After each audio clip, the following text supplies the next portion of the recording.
Bonjour à vous, Mario Martel pour le logiciel SolidWorks. Dans cette nouvelle capsule, nous allons voir comment créer une nouvelle pièce sans jamais quitter l'assemblage et en s'inspirant des pièces avoisinantes. Dans ce premier exemple, on va retrouver un exemple de modification de pièces que nous avons fait récemment. On retrouve un trou qui a été fait à l'intérieur du bloc principal ici. Le trou qui a été fait dans le contexte de l'assemblage, donc rattaché au cylindre de la partie cylindrique ici, il sera toujours 250 millièmes plus grand que cette valeur-là. Et en le mettant plus grand comme ça va me permettre d'aller insérer un troisième composant entre ces deux-là, un coussinet, pour venir peut-être permettre la rotation librement de la partie cylindrique à l'intérieur. Donc, si je voulais aller créer ce coussinet-là, je sais qu'il va être du même diamètre que la partie cylindrique et qu'il va avoir également le diamètre extérieur égal au diamètre du trou qu'on a ajouté dans le contexte de l'assemblage. La longueur de mon coussinet va être également selon la longueur de mon bloc. Donc, ce sont tous des dimensions que je peux m'inspirer avec les composants avoisinants. Alors, la façon de faire pour y arriver, je viens dans le menu ici, le premier menu dans ma barre assemblage. Je déroule le petit triangle noir en dessous pour créer une nouvelle pièce dans mon assemblage. Il va utiliser les modèles par défaut, ce qui est bien correct si ce n'a pas été réglé à la base. Il me dit que le fichier va être réparé, c'est bien correct également. Donc, présentement, il me pose une question dans le bas de l'écran, ici à gauche. Il me demande de sélectionner une surface plane sur laquelle aller déposer mon premier plan d'esquisse. Alors, le petit crochet vert qui est à côté de mon curseur également.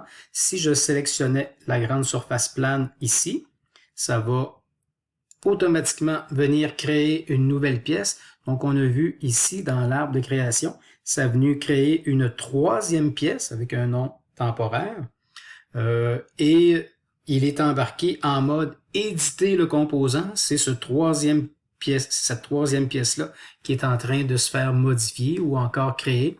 Tous les composants sont tombés transparents, sauf la pièce en édition.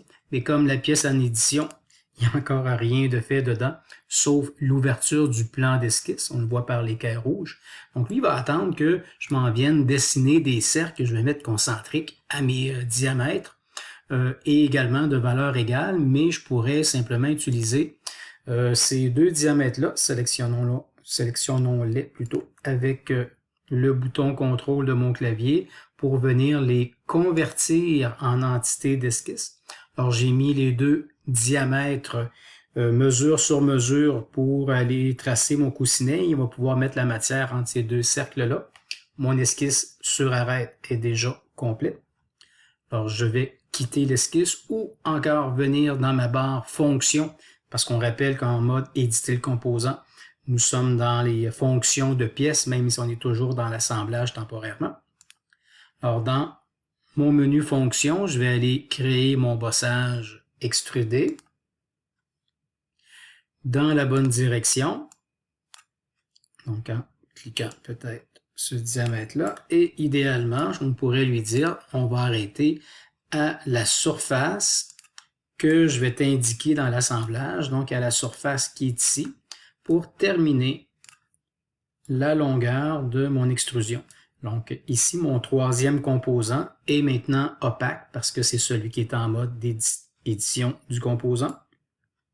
Et en revenant au mode d'assemblage normal, donc je quitte le mode éditer le composant, me voici donc avec un troisième composant à l'intérieur de mon arbre de création. Ce composant-là, on l'appelle un composant pour le moment virtuel. Il est présent dans mon assemblage ici, mais il n'existe pas sous forme de fichier individuel et indépendant, là, un fichier SLD-PRT. Pour créer ce fichier SLD-PRT, c'est possible. Il s'agit de faire un bouton droit sur le composant ici virtuel et d'enregistrer cette nouvelle pièce-là dans un fichier externe. Si j'avais essayé d'enregistrer mon assemblage, il m'aurait passé un message m'indiquant que Présentement, je détecte une pièce virtuelle dans ton assemblage. Est-ce que tu veux en faire un fichier externe ou la conserver uniquement dans l'assemblage? Parce qu'à chaque fois qu'on va revenir à l'assemblage, la pièce serait présente dedans.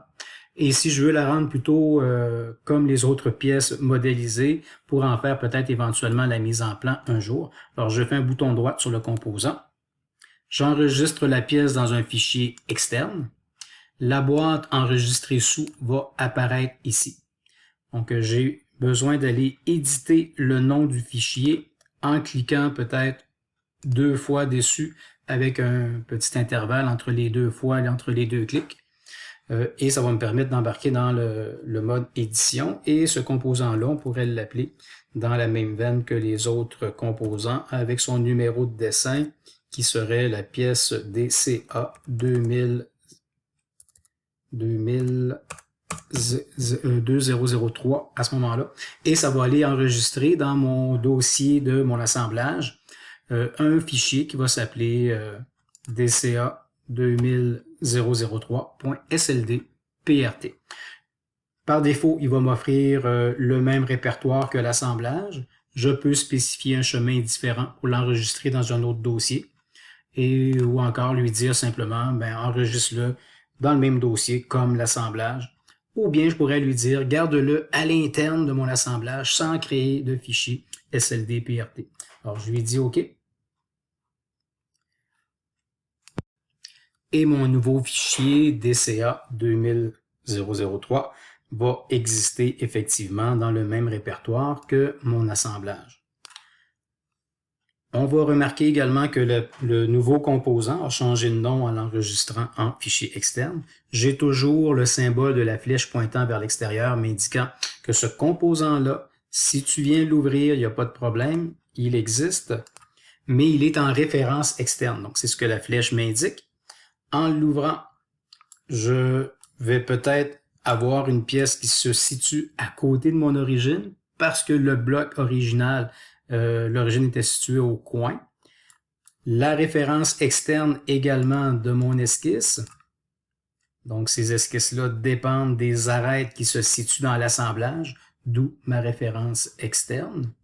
Je pourrais modifier le composant, il m'appartient également au même titre que les autres.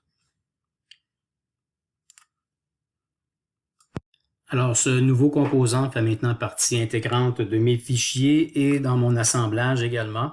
On a pu le relier également au diamètre avoisinant.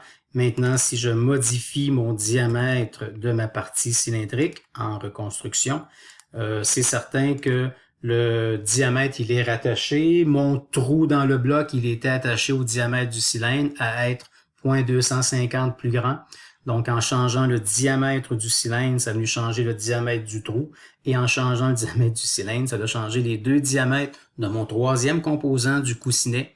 Si je venais modifier peut-être la hauteur de mon bloc pour l'amener à 1,5 pouce en reconstruction, donc, à ce moment-là, la longueur de mon coussinet va suivre la surface qui a changé de place. Donc, c'est très intéressant la création des pièces dans le contexte de l'assemblage. J'ai pu la relier, j'ai mon fichier qui va suivre les modifications également.